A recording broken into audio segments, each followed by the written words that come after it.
The top women's college basketball storylines and stars you missed during football season. The first 12-team college football playoff is in the books after Ohio State's national championship game win over Notre Dame, and that means focus on campus will quickly turn to college basketball and the March Madness that looms less than 2 months away. Women's college basketball, in particular, is in the midst of a crucial moment in its history, with more attention paid to the sport because of what generational players like Caitlin Clark and Angel Reese have done for its popularity in recent years. This season, even with Clark and Reese off to the professional ranks, appears poised to continue that momentum, having already produced a series of intriguing headlines and another batch of stars with the potential to further fuel the growth of women's basketball. The national championship contenders are separating themselves from the pack now that conference play is here, and there are several key games coming up soon that will set the tone heading into Selection Sunday.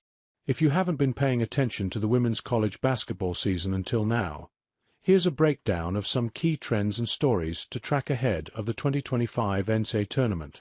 From NFL plays to college sports scores, all the top sports news you need to know every day. Opinion: Juju Watkins is a model for young players not only for her talent but also her humility.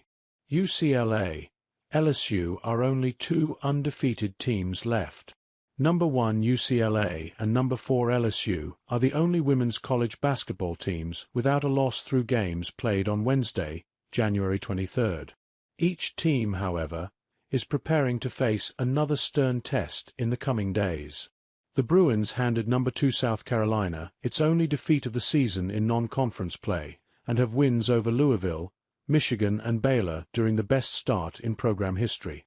But a matchup with number 10 Maryland awaits this weekend to kick off the teeth of UCLA's first Big Ten schedule. LSU's path to an unblemished record has been slightly easier with just 2 wins over ranked opponents.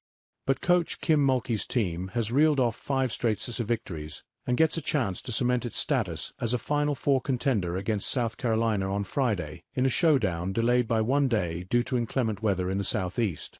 Who will be Player of the Year? A 4-way race appears to have broken out to be crowned this season's best women's college basketball player, with less than 2 months to go until Selection Sunday. Notre Dame's Hannah Hidalgo, USC's Juju Watkins, UCLA's Lauren Betts and UConn's Paige Bueckers all have cases to make. Hidalgo is the biggest reason why the Fighting Irish are the only team to beat USC and Texas this season, while Watkins is backing up her record-setting freshman season with the Trojans by becoming a more efficient player as a sophomore. Betts is averaging a double-double while emerging as a 2-way force at UCLA. Bueckers, who recently missed just 2 games after an injury scare, became the fastest player in UConn history to score 2,000 career points this week.